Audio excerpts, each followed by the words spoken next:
Hello everyone, in this video I'll be reacting to one of the early uploads from YouTube channel The Game Theorists. This video came out in 2014, so I think it's around 7 years ago.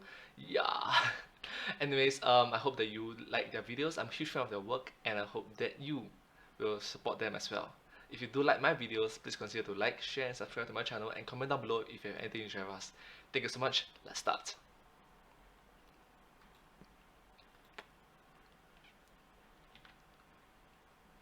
Wheel of Gaming, spin around, give me a franchise that is profound. Pokemon! Sorry, no, we've done more than enough Pokemon episodes, thank No way, they're doing Pokemon right now? you very much. Let's try this again. Wheel of Gaming, spin, span, spun, land on a series that's super fun. Haha, very funny, Wheel of Gaming. Wheel of Gaming, I'm getting weary. Give me a game to do a theory. Oh my god, it actually rhymes.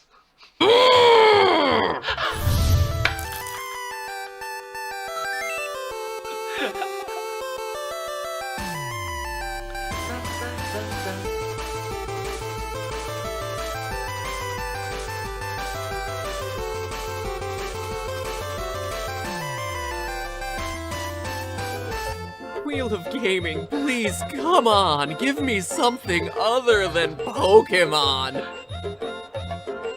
Oh, done. Episode over. Episode over. But hey, that's just a theory, a game theory. I Quit. Out of here.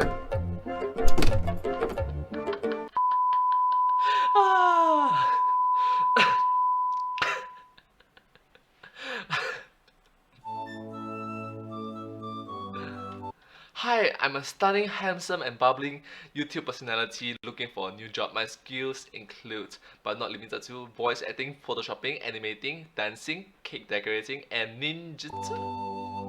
Yeah, correct. Ooh!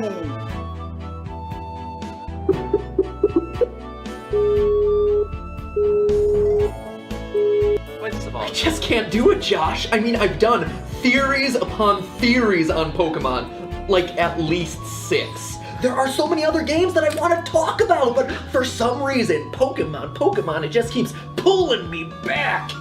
Pokemon just keep pulling me back. In 6? I know. 6! Try 375!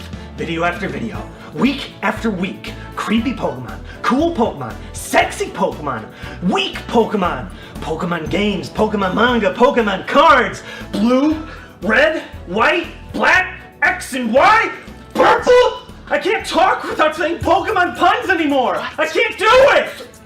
Ooh, okay, so repressed rage, great, but what do we do about it? This new concept of his is quite interesting. We do one together.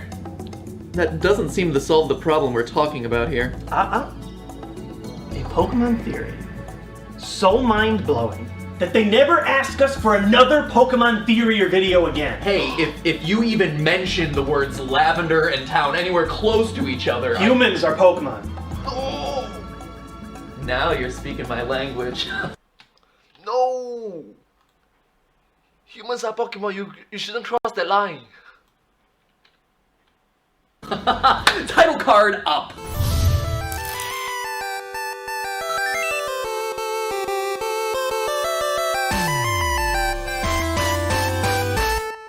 Hello, Internet. Welcome to Game Theory, the show that requires a minute-long skit just to justify doing another video on Pokemon. Today we're joined by fellow gamer and Poke expert, Jwits. It's actually pronounced the Jwits. The Davids. Sorry, the Jwits. Now, I don't think it's a surprise to anyone to hear that there are some extreme Pokemon theories out there. The Great Pokemon War, Lavender Town Syndrome, the whole business with your rivals Raticate. And in general, these theories paint the Pokemon world to be a bleak, depressing place. But the problem with a lot of these theories is that there's either not much evidence for them or there's not much else to say.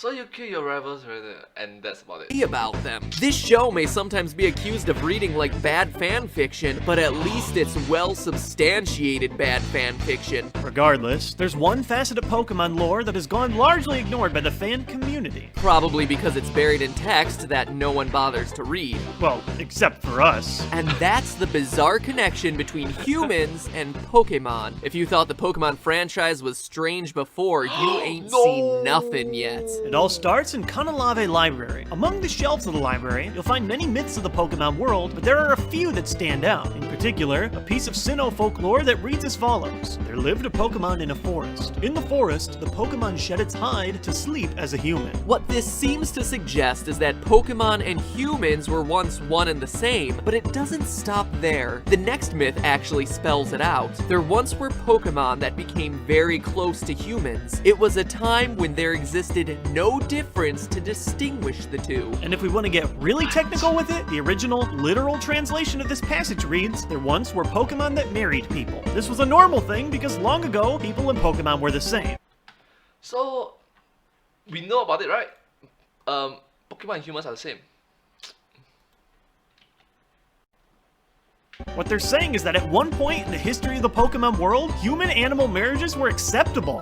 Oh man, and here I was all these years feeling awkward for having a crush on Hitmonchan. Phew, that's a relief. I feel like a weight has been lifted. She was my first holographic card after all. I hope you're joking. You're right, caught me. Blastoise was my first holographic card. But Jewits, the Jewits, these are just myths, right? Can we really believe them? Well, first, it's important to point out that while yes, this is all in-game folklore, many of the other stories present throughout the library are true. For instance, it's in here that we learn the Pokemon world's creation story, in which Arceus, basically the game's version of God, creates multiple lesser gods meant to control things like time and space, which we find out later is canon. But there's more to connect humans and Pokemon than just convoluted origin stories. For more text that'll make you scratch your head and go, really? The Pokedex is full of great little tidbits Game Freak never thought I really like it that he used the unknown alphabets. Really? anyone would bother to read. Take for instance Yamask's entry. This Generation 5 darling goes a little something like this, quote, "These Pokemon arose from the spirits of people interred in graves. Each retains memories of its former life. Each of them carries a mask that used to be its face when it was human." When it was human. Gosh. Now that's pretty weird, but remember this is coming from the definitive source of information from the Pokemon world. The Dex ain't no Wikipedia, my friends. And Yamask isn't the only one. Clearly, there is some link between the human and soul of Pokemon creatures throughout the series. Not sure if you noticed, right? just like I said, Velociraptor. Sorry. On world, the Dex ain't. You see? American actor, film producer, musician, and Velociraptor. It's like, what?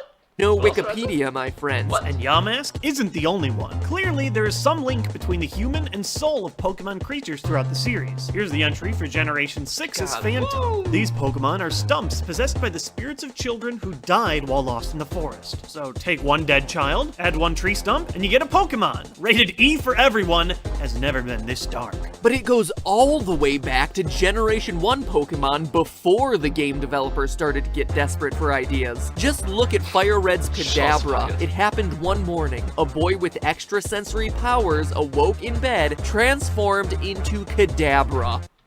A boy into a Pokemon?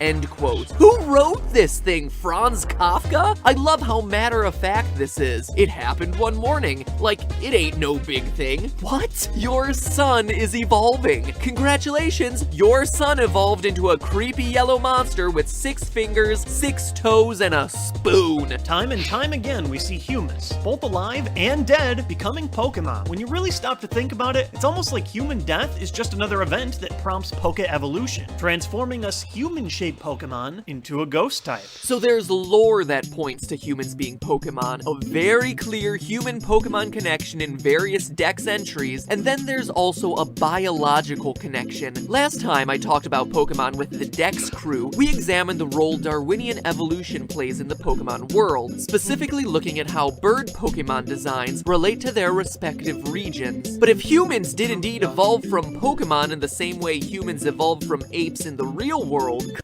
Wait, they evolve? clearly there must be a biological progression, descent with modification. That chart that you see all the time on the walls of science classrooms and hipster t-shirts. And believe it or not, there is. Just like single-celled organisms adapted to live in the harsh primordial ooze, there's Solosis, the cell Pokemon, surrounded by a cytoplasmic liquid that protects it from most environments. From there, over time, you see Pokemon body types becoming more and more complex, until you get to the bipedal, tailless Pokemon, the ones that would be our evolutionary predecessors. The Jewits, what would you say are the smartest Pokemon? Clearly, it's the psychic type. Alakazam has an IQ of 5,000. So is it any coincidence then that the bipedal, tailless Pokemon have the most psychic types of any of the possible body shapes? Is it Oh?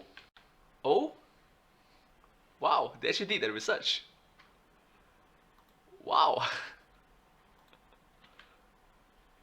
any coincidence that so many of these are in the human-like egg group? That there even is a human-like egg group? Which makes Pokemon like Sock, Throw, Jinx, Mr. Mime, and the Machop family what we would know in real life as the missing link, connecting apes to humans in the evolutionary line, or in this case, Pokemon to humans. And we just talked about how a human just suddenly turned into a Kadabra, thereby proving from Pokemon mythology, Pokedex entries, and even Pokemon biology that humans are Pokemon. So animals are to humans on Earth what Pokemon are to humans in the games. I hear you typing in the comments. And if you are, I say, excellent use of analogy. You'll do well on the SAT. But then you continue. What's so special about that? What happened to the powers? Why don't humans in the Pokemon world have special abilities? But there's one thing we've overlooked up until now. They do. Think back to the anime. Gym leader Sabrina had psychic abilities, able to move telekinetically, teleport Ash and his friends, and even shrink them down to the size of dolls. Then, in the Diamond and Pearl series, we're introduced to the Aura Guardians, humans able to sense and control aura, or spiritual energy, the same energy that grants Pokemon like Riolu and Lucario their powers. It's revealed that a boy named Riley, and even Ash Ketchum, everyone's favorite husky-voiced 10-year-old, both have aura powers. How does Team Rocket possibly survive getting electrocuted by Pikachu time after time after time? They're Pokemon! All it's doing is knocking their health down a little bit. But as loyal theorists know, we try to stay away from non-game sources. The thing is, there's plenty of evidence in the games. Think about it. Every generation has had some version of psychic trainers, and every time their sprites show balls telekinetically floating around them. That right there, ladies and gentlemen, is a special ability. And what about aura-powered Riley? Well, he makes an appearance in the games too, and his sprite animation in Platinum seems to indicate that he has those same aura powers he demonstrated in the anime, as his hand flashes with a mysterious blue energy. Really stops to make you think, doesn't it?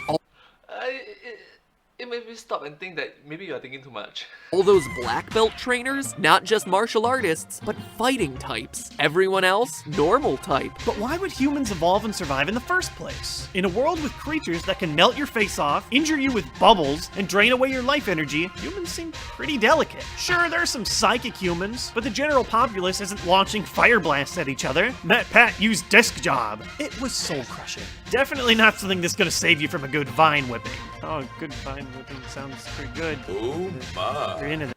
Oh gosh, that is naughty. Naughty, naughty, naughty.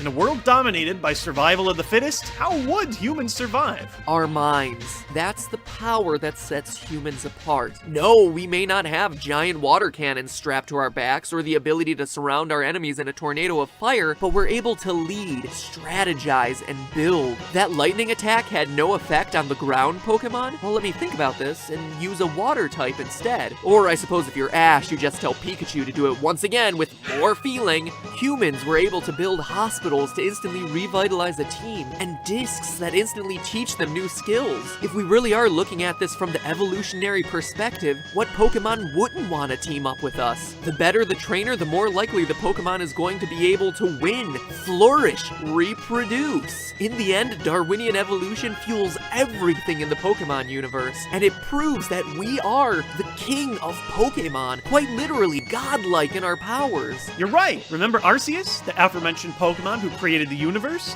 Yeah, even we are able to capture the god. Human mental power has grown so much that a talented trainer can go so far as to capture him. Wrap your head around that. You are able to capture the creature that gave you life. In the end, Pokemon proves that our greatest asset is our mind. So you, young trainer, are a Pokemon. So is every bug catcher, hoopster, and aroma lady you run into. And that truly gives new meaning to the phrase, gotta catch 'em all. But hey, that's just a theory. A game theory. Thanks for watching. That's just a theory, a game theory. Thanks for watching. So there you have it. Humans are Pokemon. If you like the theory, make sure you click. Two things. First of all, they look very young. Second of all, please wear a mask. Social distancing, please. Here to subscribe to the Theorists for more weekly mind-blowing video game edutainment content. And also, if you enjoyed this video, you can click here to see the video on my channel, where we work together to discover that the Pokemon world might be our very own. 2 Pokemon theories, 1 day, 1 awesome, like 20-minute cycle of watching stuff that we're doing. So to play us out, Mr. Witz here is going to lay down a sick beat, as it were. I am. Yes, you are. Okay, the game theory, please. Smart smartest show in gaming. With our powers combined, we are Pokepals. Oh, That's lame. When our powers combined, we are video game theorists, guys. Yay. that make Edutainment! We have no good sign-off. He really doesn't want to do it. It's like, we are something. I really like that at the end he just said, but hey, that's just a theory. A game theory. Thanks for watching.